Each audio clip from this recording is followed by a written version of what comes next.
விவசாயி ஜெபஸ்டின். நம்ம காலையிலே தோட்டத்துக்கு வந்துட்டோம். ஏன்னா வந்து இப்போ மிளகாய் செடி நம்ம நட்டதுனால வந்து டெய்லி 6 மணிக்கெலாம் நம்ம தோட்டத்துக்கு வந்துடணும்.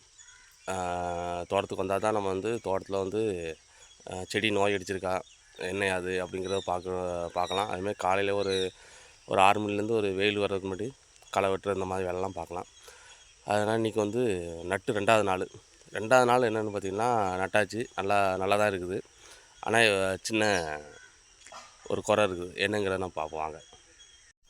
என்ன பண்ணிக்கலாம், இது வந்து நம்ம நேற்று நட்டுருந்தோம். இன்றைக்கி வந்து நட்டு 2வது நாள். என்ன குறை அப்படின்னு பார்த்திங்கன்னா, நம்ம வந்து அந்த நாற்று பயிர்ந்தோம் பார்த்திங்களா, அதில் வந்து 1, 2 செடி வந்து நம்மளுக்கு வந்து சுருட்டு அடிச்சிருந்துச்சு. சுருட்டு அப்படிங்கிறது என்னென்னா, சுருட்டுங்கிறது பார்த்திங்களா என்னக்கலாம், இந்த இலை இருக்குது பார்த்திங்களா, இந்த இலை வந்து வார இடத்துல என்ன ஒரு மாதிரி வரும், மடங்கி இருக்குது பார்த்திங்களா, இந்த மாதிரி தான் சுருட்டுங்கிறது. இலை வந்து சுருட்டிக்கிட்டு வரும். இந்த மாதிரி இருந்ததுனால வந்து நம்ம என்ன பண்ணோம்னாக்கி, நட்டு ஒரு 2-3 நாளைக்கு நம்ம வந்து வயலுள்ள இறங்க முடியாது. ஏன்னா சவுதியாக இருக்கிறனால வந்து மருந்து அடிக்க முடியாது. அதனால் வந்து என்னென்னா, பிடுங்கிறதுக்கு முன்னாடி ஒரு 4 மணி நேரத்துக்கு முன்னாடி அடிச்சிடலாம் அப்படின்னு சொல்லி மருந்து அடித்தோம். என்ன அப்படின்னா, நெட்டில் இந்த மருந்து பேர் வந்து மோனோபோட்டாபாஸ். இதான் அந்த மருந்து. இது ஒரு பேசிக்கான மருந்து தான். இது வந்து என்னென்னா, அந்த சின்ன சுட்டுக்குள்ளே பூச்சி இருக்குது பார்த்திங்களா, இந்த பூச்சி வந்து இருக்கிறத கொல்லும். ஒரு பேசிக்கான மருந்து தான். என்னென்னா கொஞ்சம் வந்து கொஞ்சம் பவர் ஜாஸ்தி. அவங்க சொல்ல முச்சில் என்ன சொன்னாங்க அப்படின்னா, நம்ம வந்து 1 லிட்ரு தண்ணிக்கு வந்து 1 ml அப்படிங்கிறது தான் ஊற்ற சொன்னாங்க. நானும் அதை தான் ஊற்றுனேன். ஒரு 2-3 லிட்டர் தண்ணியை வச்சுருந்தோம் வச்சுங்களேன். 2-3 லிட்டர் தண்ணியை வச்சு ஊற்றமுச்சில் வந்து சரி நம்ம தண்ணியை ஊற்றிடும் அப்படின்னு சொல்லி இது பண்ணது வந்து ஒரு 3 லிட்டருக்கு ஒரு 3 ml தான் ஊற்றுனேன். அது இல்லாமல் கூட கொஞ்சம் அதிகமாகிட்டுன்னு நினைக்கிறேன். அதோட எஃபெக்ட் வந்து எப்படி இருக்குன்னு பாருங்கள். இருக்குல்ல, அந்த கூட கொஞ்சம் ml இது பண்ணுறதுனால அவர் சொல்ல முச்சில் தான் சொன்னார், செடி இதாயிரும் அப்படின்ட்டு.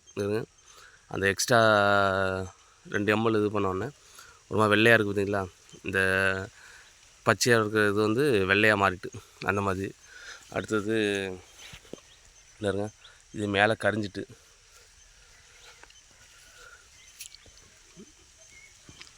ஏன்னா நம்மளுக்கு நட்டு 2வது நாள், அதாவது வந்து மிளகாய் செடியை பொறுத்த வரைக்கும் என்னென்னா, நீங்கள் சாயங்காலம் வந்து நல்லா பார்த்துட்டு போவீங்க நல்லா இருக்குது அப்படின்ட்டு, காலையில் வந்து நோய் அடிச்சிடும். அதுவே காலையில் நல்லா இருக்குது அப்படின்னு பார்ப்பீங்க, மத்தியானம் வந்து பார்த்திங்கன்னா மத்தியானம் நோய் அடிச்சிடும். அதில் இது வந்து இதுவும் அப்படி தான். இது ஒன்றும் பிரச்சனை இல்லை. ஏன்னா நம்மளுக்கு வந்து இந்த சைடில் இலைனாலும் இந்த குருத்து வந்து உங்களுக்கு ஓரளவுக்கு நல்லா 2 நாளாக தழுக்க ஆரம்பிச்சிடும். அதனால் அந்தளவுக்கு பெரிய ப்ராப்ளம் இல்லை. இருந்தாலும் நம்மளுக்கு வந்து செடி நட்ட உடனே கொஞ்சம் இலைகள்லாம் காஞ்சிட்டு ஒரு மாதிரி வாடிட்டு இருக்கிறதுனால நம்மளுக்கு வந்து ஒரு மனசு கஷ்டமாக இருக்கும். ஏன்னா 2வது நாள்லேயே இந்த மாதிரி ப்ராப்ளம் இருக்குது அப்படிங்கிறதுனால. இந்த மிளகாய் செடியை பொறுத்த வரைக்கும் நம்மளுக்கு என்னென்னா, அடிக்கடி ஒரு 4 மணி நேரம் 5 மணி நேரத்துக்கு ஒரு ட்ரிப்பு நம்ம வந்து தோட்டத்தை வந்து விசிட் பண்ணிகிட்டே இருக்கணும். அப்படின்னா தான் நம்ம வந்து இந்த மிளகாய் செடியை வந்து கடைசி வர ஒரு 70-80 நாள் கழித்து நம்ம வந்து போட்ட முதலீடு காசை வந்து நம்ம போட்ட காசை எடுக்கலாம். இல்லை அப்படின்னா டக்குன்னு நோய் அடிச்சிடும். இப்போது என்ன சொல்லுது, அடிக்கடி அதாவது நம்ம சின்ன குழந்தைகளுக்கு வந்து நம்ம ஒரு 2-3 மணி நேரத்துக்கு ஒரு ட்ரிப்பு நம்ம வந்து காய்ச்சல் வந்திருக்கான்னு பார்ப்போம் பார்த்தீங்களா, அதே கதை தான். அதே மாதிரி ஒரு காலையில் வந்து பார்க்கணும், அடுத்தது மத்தியானம் வந்து பார்க்கணும், அது இல்லாமல் நம்ம வந்து சாயங்காலம் வந்து பார்க்கணும். சாயங்காலம் வந்து பார்த்துட்டு அடுத்தது காலையில் வந்து கம்பல்சரி வந்து பார்த்துணும். ஏன்னா அப்போ தான் வந்து உங்களுக்கு நோய் எப்படி இருக்குது, செடி எப்படி கொதங்கி இருக்காங்கிற மாதிரி எல்லாமே நம்மளுக்கு அதோட இது தெரியும். ஓகே நம்மளுக்குலே, இன்றைக்கி வந்து 2வது நாள். 2வது நாள் நட்டு 2வது நாளே நம்மளுக்கு வந்து செடியோட இது நம்மளுக்கு கொஞ்சம் மாறிட்டு கொஞ்சம் மனசு கஷ்டமாக தான் இருக்குது. இதெல்லாம் ஓகே, ஒன்றும் பிரச்சனை இல்லை. ஓகே நம்மளுக்குலே, பிடிச்சா லைக் பண்ணுங்கள், ஷேர் பண்ணுங்கள், கமெண்ட் பண்ணுங்கள். தேங்க்யூ. நாளைக்கு சந்திப்போம்.